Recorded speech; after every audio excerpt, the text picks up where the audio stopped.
All righty, welcome to another edition of Super Kickin' with Steven. We're going to try this one more time.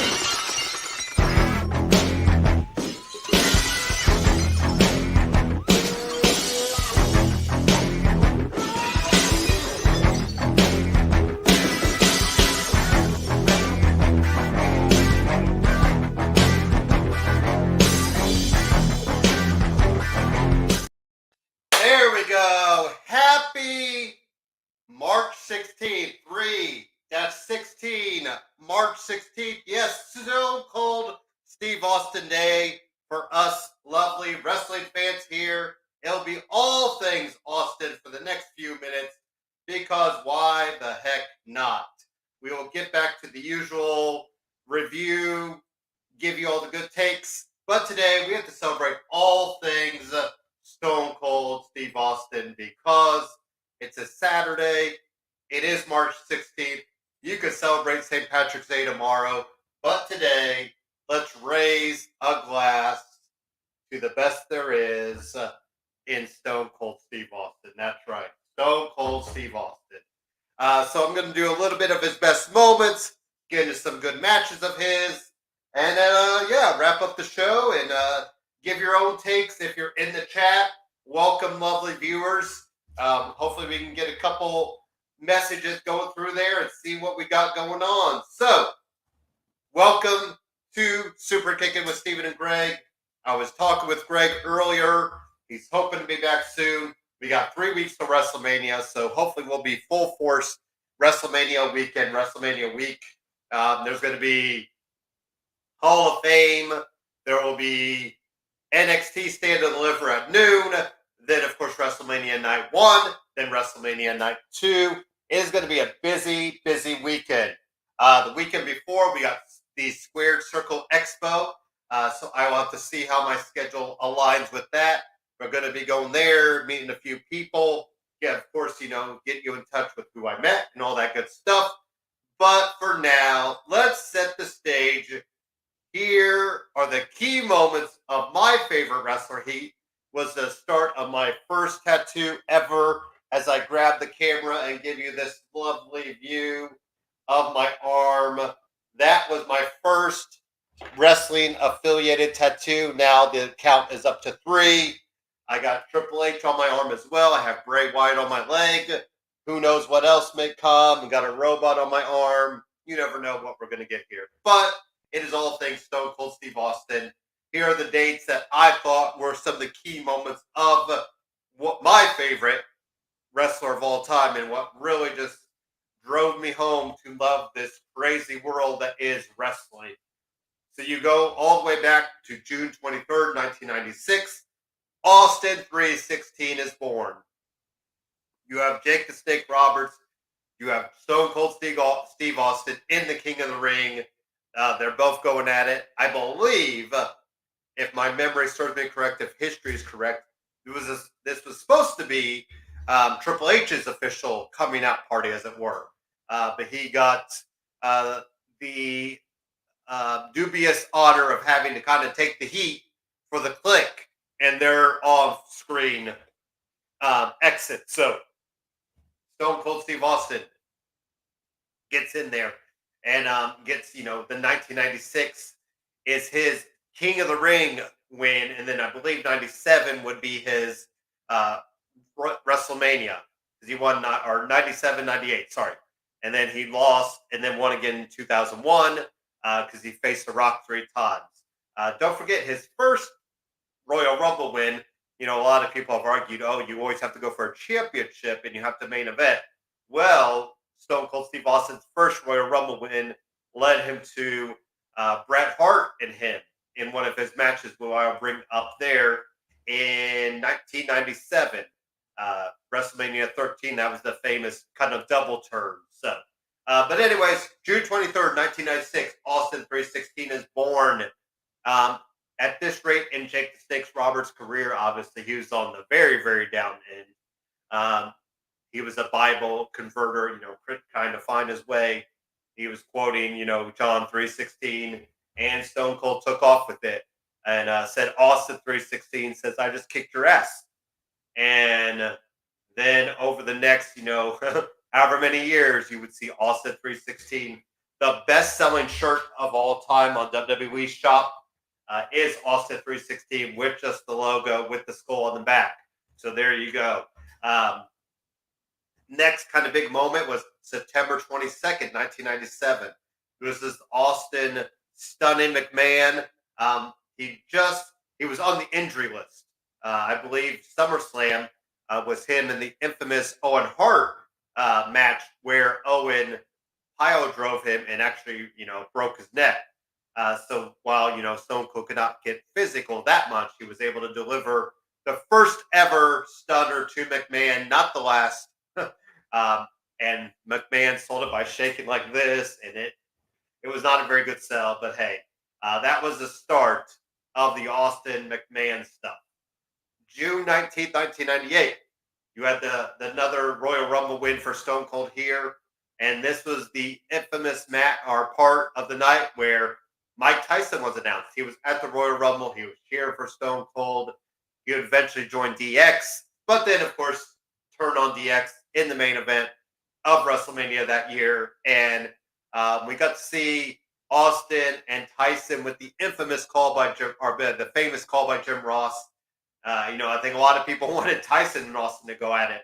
Both guys were at their peak right there. But there we go, March 29th, 1998. So few months later, Austin wins the title with the help of Mike Tyson. Tyson knocks out Triple H, I believe, who tried to get in the middle of things, reveals that he was at a Stone Cold shirt all along. And this is the good call by Jim Ross, that stated the Austin era has begun.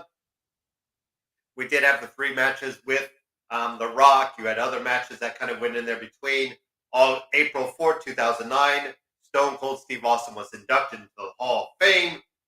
And then, of course, April 3rd, 2022, Stone Cold returned at WrestleMania 38 in the main event against Kevin Owens. I said it then, I say it now. Man, if I was Owens, I bet he was grinning end to end, just thinking he got to wrestle Stone Cold Steve Austin in Stone Cold's now official last match. And, what a way to kind of signal that off, especially with Owens using the stunner and Owens having that Stone Cold kind of presence about him. So, some matches we could get into for Stone Cold. Let's start with the Massacre. St. Valentine's Day Massacre. This, was a steel cage match. Stone Cold Steve Austin, Vince McMahon. I believe we did the hand tied behind the back before this on a Raw episode. So now we have the official one-on-one, no holds barred type match. This also saw the debut of Paul White come through the ring, push Stone Cold through the cage, and he escaped. So Stone Cold got the win over him. Also, I wanted to bring up 1997, July 6th, 1997. This was the kind of the way Canadian, the Bizarre Canada, as they called it, Bizarro Award. So the Hart Foundation obviously is from Canada. This is Bret Hart, Neidhart. This is also Owen Hart. This is Brian Pillman and Davey Boy Smith. And they had the crowd in the palm of their hands, even though they were going against the unlikely team of Legion of Doom, Ken Shamrock, Goldust, Steve Austin. No matter what, the good guys did, it didn't matter. Canada was behind the Hart Foundation through and through. And even though the Hart Foundation got booed everywhere else, this was definitely a coming out party for Stone Cold in this match. And then we also could bring up Stone Cold Steve Austin and Bret Hart for WrestleMania 13 that year. This was the Ken Shamrock was the guest referee. Stone Cold never tapped, but he did, kind of pass out to the sharpshooter. The blood, that's one of the big pictures of Stone Cold. I believe it led to a t-shirt as well. And this one really set the stage for what Stone Cold would become. A lot of people think that, the King of the Ring happened and Stone Cold was off and running. He didn't really get that popularity until probably, 97, 98, especially the feud with Vince McMahon in 99. So it took him, the wheels were churning, as they say, to really get the popularity. Another match is Stone Cold Steve Austin and The Rock at WrestleMania 17. Man, this WrestleMania 17, I mean, this had everything you could want. This was Vince and Shane. This was Undertaker Triple H. This was TLC 2 with the Edge of Christian, the Dudley Boys, and the Hardy Boys. I mean, the gimmick battle royale with kind of the last appearance of Bobby Heenan and Gene Okerlund kind of on commentary. Just a lot of different things that everybody, Jericho and William Regal. There was a lot going on at WrestleMania 17 at Houston. And of course, maybe not the best choice in what would happen. This was the infamous Stone Cold heel turn.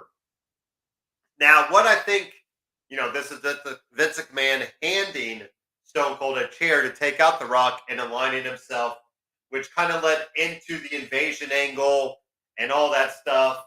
I think this gave Stone Cold, the Stone Cold character was probably running dry, but I also think he ran too long with the heel character.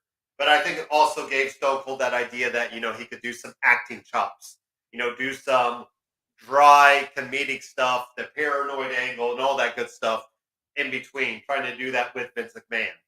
Another match to bring up is Kurt Angle versus Rikishi versus Steve Austin versus The Rock versus The Undertaker versus Triple H. Now you look at all those names and you think, oh my God, that is Attitude Era Central. And then you have Rikishi, but Rikishi probably has the most famous moment in this match as he took the fall from the Hell in a Cell down to a pile, a pickup truck full of hay. And this is, Vince McMahon telling them to tear down the cage. This is Mick Foley entering himself, trying to, because he made this match. And, just six-pack challenge of the five, we could definitely say five of the top stars of the Attitude Era. I mean, I don't think, you could book another match like this down the road. So, and then, of course, April 2nd, 2022, the official last match of Stone Cold Steve Austin against Kevin Owens. And then the next night, Stone Cold gets to give one last stunner to Vince McMahon with Pat McAfee was involved, with Austin Theory involved. But these are the matches we had. You look at the moments of Stone Cold. I mean, some of the moments you don't bring up. The bedpan. Vince McMahon in the hospital gets visited by Stone Cold. Zamboni to the ring. Pours concrete into the Corvette of Vince McMahon. I mean, just plenty of Stone Cold moments, plenty of matches that we probably don't even bring up. And you also got to look at the idea that, you look at Stone Cold's career. Starts in WCW, maybe it starts before then, but, kicking off as Stunning Steve Austin with Brian Pillman as the Hollywood Blondes, as it were, gets hurt, gets fired over facts, and is just sitting on the shelf, gets a call from Paul Heyman. And, Paul Heyman says, hey, you want to come to ECW?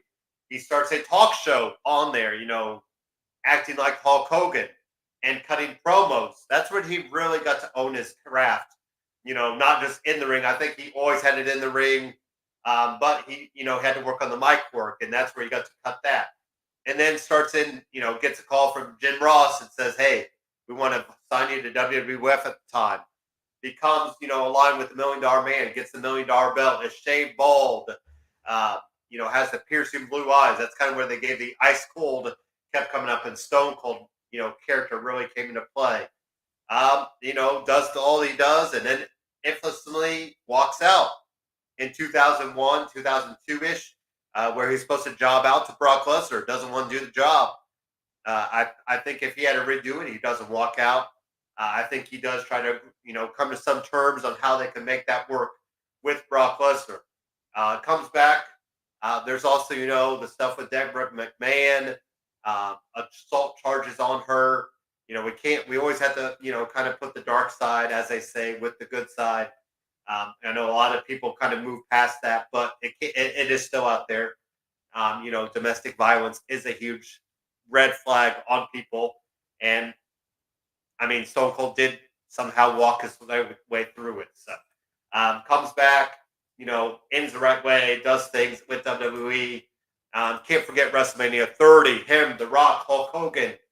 Three pillars of WrestleMania. I think that's one of the big moments of the past kind of decade or so of WrestleMania. That WrestleMania 30. So there we go. Let's cheer a glass to everybody's favorite. I was going to jokingly do this for 3 minutes and 16 seconds. But hey, we'll give you 16 minutes of Stone Cold Steve Austin love because that's what the Stone Cold deserves.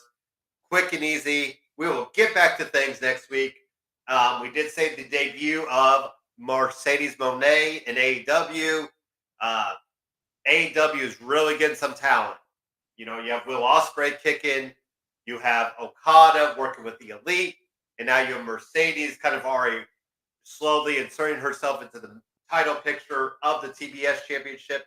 And, probably going to get that soon. And, yeah, we are off and running with the competition. Then on the WWE side of things, we just found out WWE is allowing competitors to compete in GCW, the Bloodsport event that will happen WrestleMania weekend. Shayna Baszler. This is a no rope event.